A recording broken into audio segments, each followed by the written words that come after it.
Hey, deserving listeners, it's time for part 2 of looking at Darcey and Jesse, going all the way back to season 1, which I think was 4 years ago. I did an episode in which I talked about Darcey and Tom, which is 2020, the year 2020. And all of you were like, oh, you got to go back to the beginning with Darcey. And I thought, well, maybe it's just one season back. No, it's 3 seasons back. So I'm starting from the very beginning just for you guys. This is the Psychology in Seattle podcast. I'm your host, Dr. Kirk Honda. I'm a therapist and a professor. Please become a patron of the podcast by going to patreon.com. That's how we know that you like this show. It also gives me the ability to spend more time on doing things like this, if you like this sort of thing. Also, please subscribe and hit the bell below. So you're really sure that's your love of your life? Yeah. That fast? Yeah, I felt like that for a while now. You say it's the love of my life. Let's pretend you get married and you stay 30 years with each other. How is that gonna be like if you are 80? Yeah. Yeah, it's hard, but you're gonna get older. I know. Okay, so normally therapists don't say things like this in public, but this guy's a dick. He's rolling his eyes at her.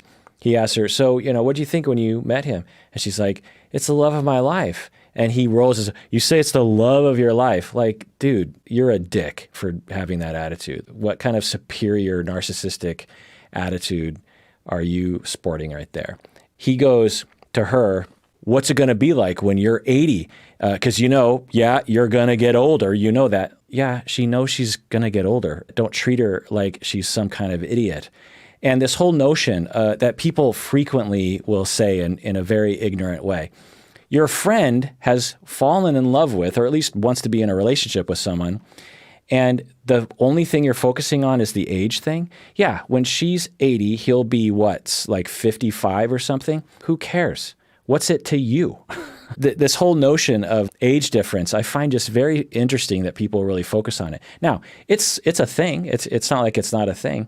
But when you fall in love and you happen to be of a different age or even a different generation, you're in love. And there is something to think about, and there are conversations. But this guy, to sit down and act like they've never thought about it before, they've never considered it before, and he's some sort of glorious master of time to be able to point this out, aggravates me. Now, I'm not defending Darcey and Jesse. Maybe they're a terrible couple. I don't know. But this kind of attitude is just loathsome. Now, I can never really know if the producers didn't put him up to this and say, hey, I want you to be the antagonist in this scene, because reality TV definitely does that. But I have to say, even if they did say something like that, this guy has a particular talent for being a dick. You say it's the love of my life. Let's pretend you get married and you stay 30 years with each other. How is that gonna be like if you are 80? Yeah, it's hard, but you're gonna get older. I know. For me, I feel very youthful, young at heart. I know it's gonna be a relationship that's gonna be probably highly judged, Definitely. but I'm willing. No, not definitely. Only dicks judge other people for things that they don't know anything about. Not definitely. There's no reason to judge these two people just because there's an age difference. Yes, some people are going to judge it, but those people don't know what the f they're talking about, and this guy certainly doesn't know what he's talking about. What kind of genius of relationship is this guy? Is this guy some sort of researcher in relationships? Yeah, definitely people are going to start judging it because it's obvious there's something terribly wrong with you two. Like, what's wrong with you? That position because of my heart. What if your heart is wrong? It could be. It could be. You never know. Great answer from Darcey. Yeah, it could be. Dick. My heart could be wrong. It's obvious. All of us understand that our hearts are sometimes wrong. Like, you're not a genius for pointing that out. Thank you so much for pointing that out for me. I don't know if he told you I have two daughters, so. And how was that for your girls? Because he can be their brother. Okay, so where's Jesse in this equation? Is he going to step in here and be like, hey, you're my friend, I appreciate you, that you care, but back the f off. You're being really confrontational towards someone that I care about. You're making her uncomfortable. If you have a concern, how about you ask me and I'll set you straight. There's something really just awful about this. And then you have to wonder, why isn't Jesse actually stepping in?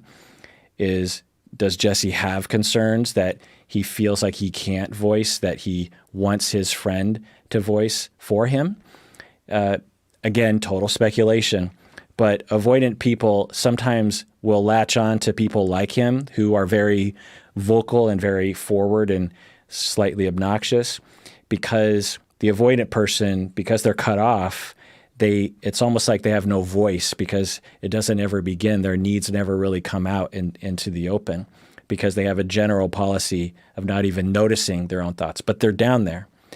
And they sometimes fit really well with someone like this who says whatever is on their mind, because every once in a while they happen to say what Jesse would also like to say, but he has a difficult time saying. No, technically it could be, It could be technically, but how was that?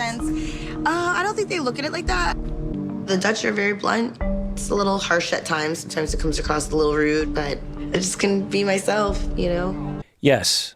Some people will say the Dutch are blunt compared to general Americans. Now, there's a lot of variety in Americans. You got people from the Bronx and you have people from Seattle. There's a wide variety. But okay, if we're going on the assumption that the Dutch are blunt, that's fine. There's nothing wrong with being blunt. There is something wrong with being insulting and being presumptuous and being narcissistic and being superior as if you know everything, which is what he's doing. There's a big difference, I want everyone to understand, between blunt, because you can be blunt and nice, you can be blunt and respectful, you can be blunt and not narcissistic, and you can also be blunt and a jerk. And so we don't want to say, we don't want to excuse jerk behavior by labeling it as quaint and blunt and Dutch, because that's unacceptable to me completely. I think they know that he's very mature for his age, and I explain that to them. And they're happy. They're excited to meet you, Jesse. They're Team Darcey, Team Jesse. They're like, way to go, Mom. You ask some good questions, man. That's why I love you so much, Good questions? Okay, I guess the questions are good according to Jesse. I don't see how they're useful, really. But the way this guy is delivering them is not good, Jesse. He is being insulting and superior. I can't believe that Darcey's holding it together. She's holding it together because she has no ally in this situation. If I was sitting next to her, I'd be like, hey, pal, cool your jets. Why does Darcey have to prove to you that her relationship is valid? Who gave you the right to be the judge over these two people? Show me your credentials. Let's look at your relationship history. How about that, huh? Why does Darcey have to justify anything to this guy? If I was Darcey, I would say, hey, I'm putting an end to this conversation.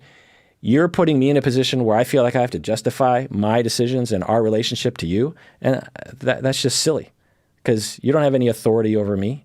You're not smarter than me. You don't have any right in that way.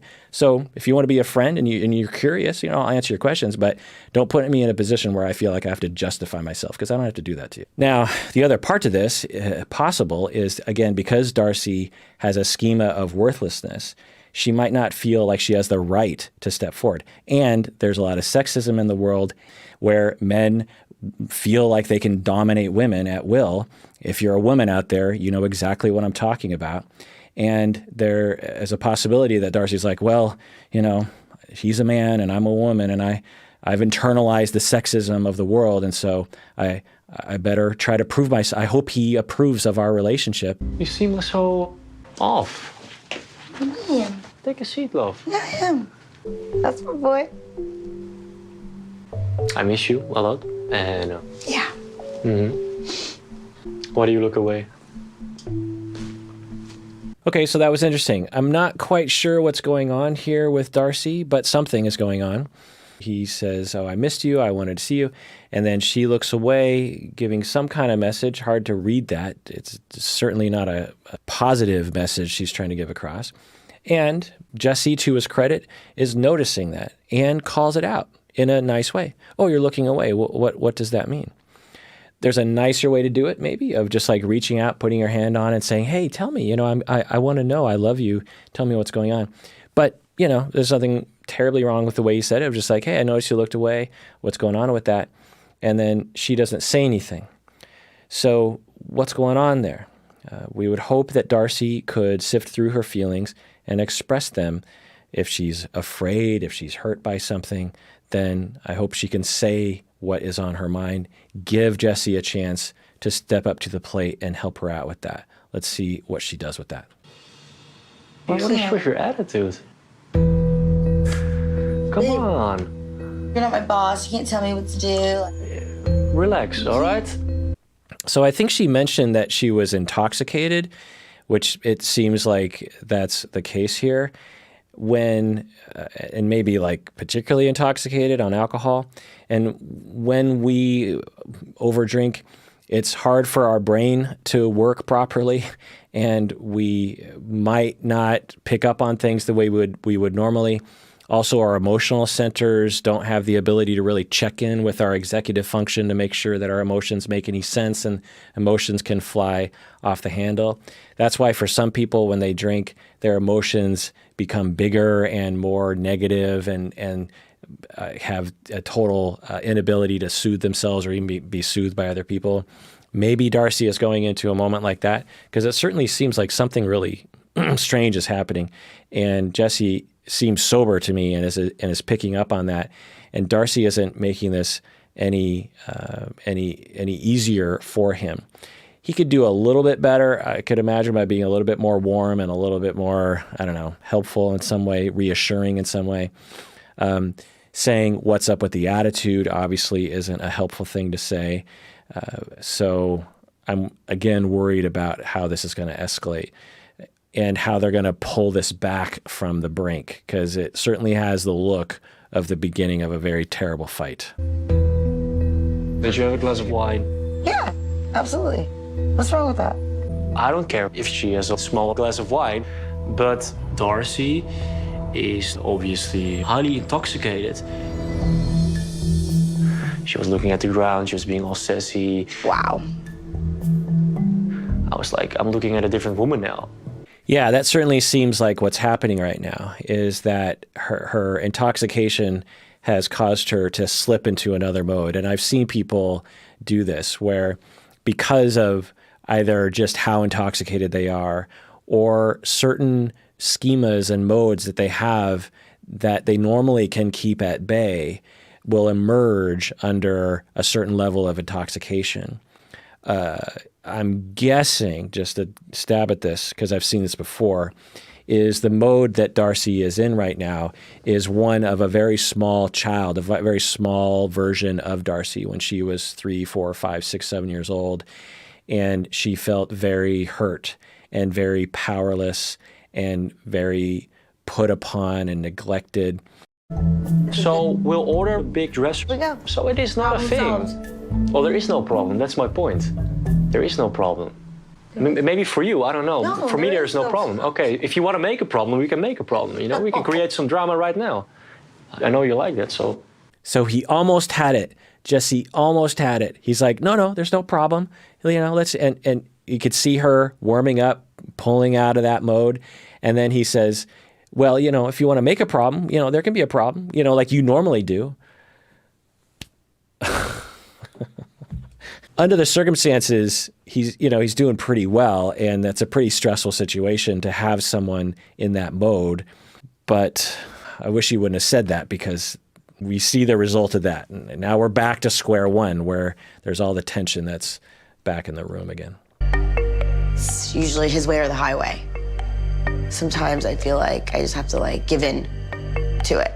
So again, speculation. It's a common narrative for preoccupied people where they feel as though it's always their way or the highway, meaning that they always have to give in to the other person's will in order to make things work. So there's another concept worth talking about right here in Bowenian theory called the overfunctioner or underfunctioner idea. This theory states that when people are low on differentiation, meaning that they had enough difficulty growing up that they didn't rise very high on the differentiation scale, and thus have a hard time differentiating themselves from other people, and they also have a hard time differentiating their thoughts from their emotions. And for preoccupied people, those thoughts and emotions become fused, and their emotions kind of run the day, and they have an inability to kind of reflect, to have metacognition on their emotions, to modulate their emotions in some ways. Listen to my episodes on differentiation for more info.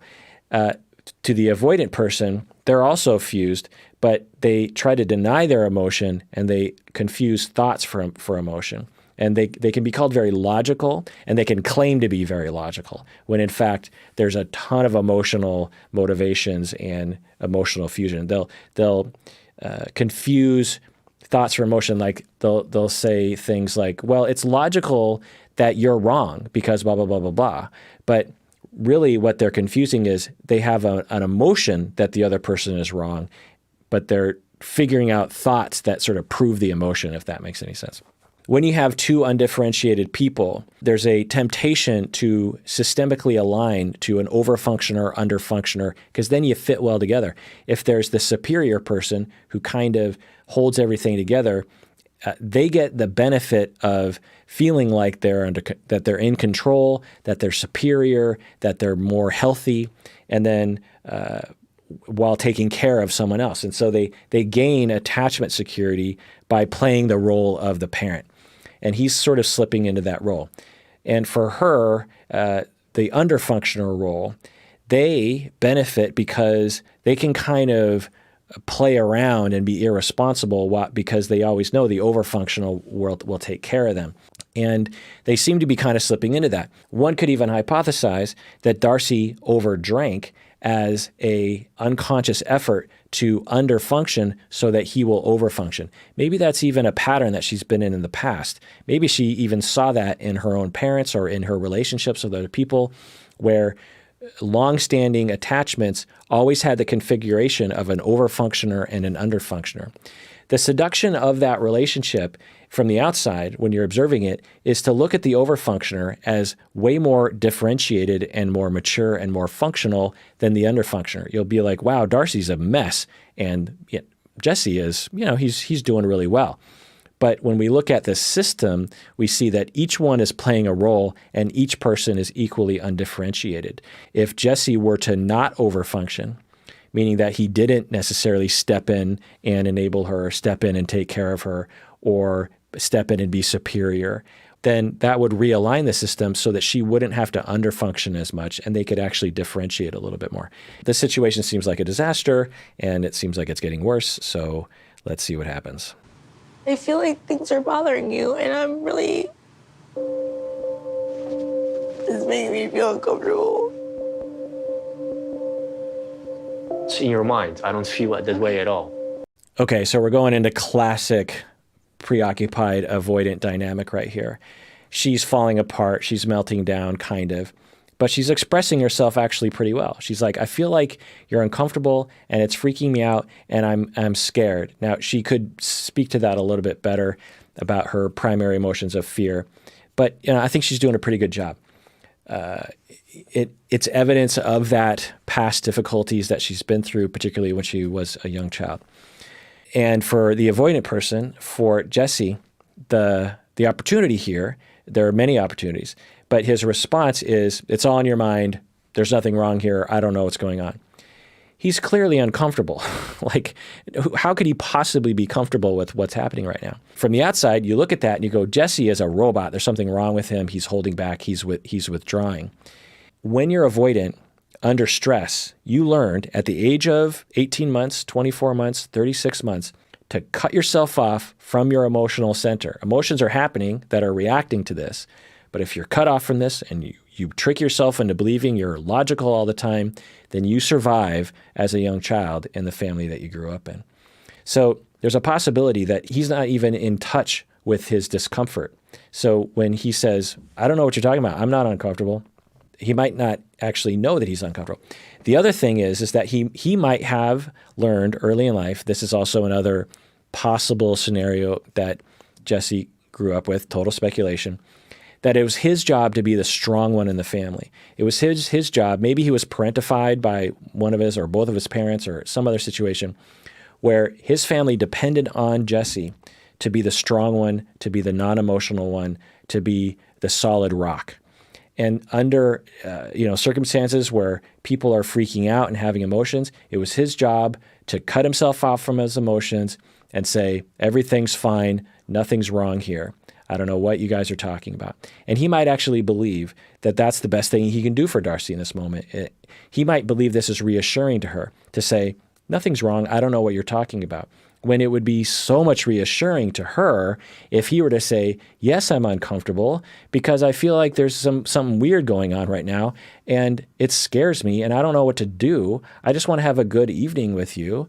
And and you seem to be struggling and I feel like maybe I did something wrong and I don't know what that is. And, let me in, let's talk about it. That sort of openness and that realness, but you have to be in contact with your emotions and you have to be vulnerable to let that out, to say you're scared as from Jesse's position.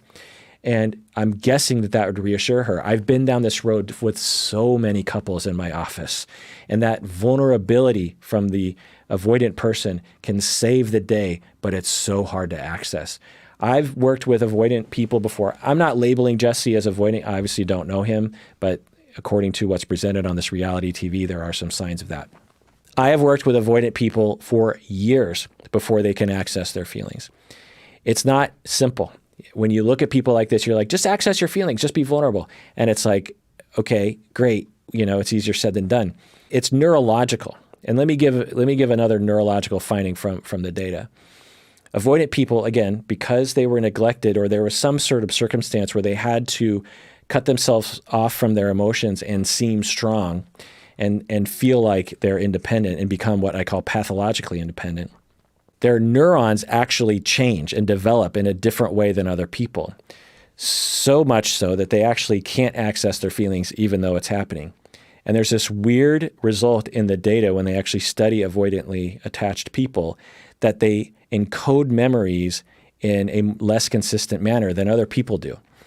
So why would that be? Why would people like Jesse, people that exhibit the things that Jesse exhibits, why would they have an impaired memory function? That doesn't, because when they actually take them into the lab and they do short-term memory and long-term memory tests, avoidant people score less, have on average an impaired ability. Why would that be? Well, because when you're 2 years old, if you don't remember things, then they can't hurt you. Why would you want to remember neglect and loneliness and isolation and alienation and pain and chaos or whatever it is that caused the avoidant response to kick in at the age of 2 years old? Why would you want to remember anything? It doesn't help you. And so the neurons actually develop differently such that you don't even remember as well as other people. And if you're ever involved with an avoidant person, you might have been really frustrated with that because they don't remember anything and it might come across like they don't care, but their neurons might actually be different. Again, this is average, not everyone's like this, but it is interesting, right? To the preoccupied people like Darcey, it's imperative that they remember because if they're going to game the system and get that very occasional love and attention from other people, they have to remember everything precisely. And so sometimes when you're involved with preoccupied people, you'll be amazed that they remember something you did 3 years ago that hurt their feelings. They'll be like, it's like when we were in Cancun and you said that one thing and you're just like, wow, you've remembered that whole time? Now, it might look from the outside like, what's wrong with you that you remember that? No. When they were 2 years old, neurons developed such that they had to remember. They had to pay very close attention to what was going on around them, log all of that into memory so that they could figure out how to manipulate the situation so that they can get their needs met, which are fundamental needs for love and attention at the age of 2. So it's just more things to say. Hard to say, but the hypothesis, we seem to be getting some data here. Let's see how this conversation progresses.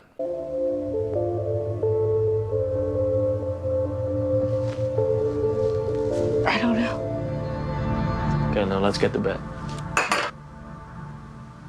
Okay, so it didn't end well. Hopefully they can recover later. I don't know. We'll see. Jesse and I kind of got in a big fight. I had a few wines. Wasn't stumbling home drunk or anything, but Jesse makes it quite clear when he doesn't like something. Sometimes I get the sense that he's a bit too controlling. I felt like smothered and I just needed some time to process everything. So I walked away, had to do my own thing. And I don't think he liked that, so. So there's nothing wrong if you're feeling smothered and you need a break. There's nothing wrong with that. We'll see how this plays out. But I see a very destructive narrative building in her mind. So when you feel worthless and you feel unlovable, there are ways of, there's a lot of options to cope with that. One is to develop narratives that really, it's not that I'm worthless, it's that other people are terrible people. That must be why things aren't going right for me. Now, both of these aren't true. Darcey does have worth, and other people can be trusted. I wonder if Darcey were to watch that past, the previous night's interaction, what she would say, because her memory of it is probably not exact. But given that she hasn't seen it, in all likelihood, her narrative is that he's controlling. Now, we're not seeing all the interactions, we're not seeing all of Jesse's behavior, but I wouldn't characterize it as controlling. I've seen controlling behavior on this reality TV show from other people, and I'm not getting that vibe. Is there a little bit of control? Is there a little bit of dominance there? Yeah, maybe. You could make the case. But really what I'm seeing is that preoccupied avoidant dynamic. And I'm trying to figure out what she's interpreting as control. I'm not in her shoes. Maybe if I was, I'd be able to see what she's saying. So I don't know. Let's see what more we can see here. Hi. Hi. Gosh, what a night. Yeah. What happened when we went home? This total disaster occurred last night. It was a shock to see her like this. Oh, so we didn't see everything that happened. So the producer gets a rare appearance in front of the camera. So it sounds like the camera people and everyone left their apartment, and then the conflict got even worse. So so we don't have the benefit of seeing his behavior. Maybe he was being very controlling. Maybe we'll hear more about this. Being drunk. And I really got upset. She didn't want me to hold her and she wanted to get out of the place. And she ran into the bushes. I kept calling her all the time. And she was just ignoring it. So I texted her. I said, "Hey, honey, can you come home now?" And when I mean now, I mean now. She's ignoring me. So, does she even realize how worried I am? So based on his description, we don't have her description yet. There is some control there, right? I want you to come home now, and I mean now. But then he follows it up with saying, I don't think she realized how worried I was. So he could have done better by expressing that worry a little bit better and saying, I'm really worried about you. But again, total speculation, because we didn't even have a camera that could point at the situation. But speculation based on how the evening had started last night, that she melted down further. And this is something that can happen to anyone with attachment insecurity, even avoidant people as well. But preoccupied people are more prone to this because, again, their heart's on their sleeve more. That once the distance becomes really felt, and again, because of the intoxication, it's hard to modulate those emotions, then the earth just opens up and people just plummet into the abyss. If you have any preoccupied or borderline tendencies yourself listening, you know what that feels like. You know what that feels like to just fall into that abyss. If you don't know what that is like, it is pure negative emotion without anything to hold on to and no hope in sight. And it's visceral. It's pre-verbal. It's like the 6-month-old version of terror and abandonment suddenly is just boom, all-encompassing. It is an awful feeling. I'm guessing that's what happened to her, and because of her intoxication, she wasn't seeing the situation straight, and she couldn't gather herself, which can happen to people who are preoccupied and on the borderline spectrum and are intoxicated. I'm not diagnosing her. I'm just saying, based on what the reality show is giving us, there seems to be an hypothesis, a valid hypothesis about that for her. And once that happens, it is very difficult to pull back. And it's very difficult for someone to even help you pull back. So if that's what happened, which I don't know, I hope that Darcey can see it for what it is. Has Darcey been to therapy? I hope that she has. If she had been with a specialist in what I'm talking about, which not every therapist does specialize in this, they could have helped her to understand that about herself. She doesn't seem to have any awareness of that because, again, she's waking up. So she wakes up in the morning and there's a part of her, I'm guessing, that is deeply shameful for what happened. And as a defense against that, she's developing this narrative that Jesse is an awful, controlling person, because that's easier to swallow than I'm screwing this up. Once again, it's all my fault. I am worthless. And look what I did last night. I am a terrible human being. There's a lot of reasons to try to avoid that narrative that is very strong inside of her. And so she's developing this angry, he's controlling narrative. I'm guessing she'll probably bounce back and forth between those two. Neither narrative and neither defense is helpful. So I feel bad, really bad for Darcey and Jesse in this moment. She needs to acknowledge this will not happen anymore, or she will lose people around her. You know, I care for him, but I'm a very independent woman. I don't need to be treated like a child. So they're both going to all the wrong places. He's saying things like, she's got to learn that she can't do that anymore because she's going to lose people in her life. Essentially saying, if she does this again, I'm out of here. And then she's saying, I don't want to be controlled. You can't tell me what to do.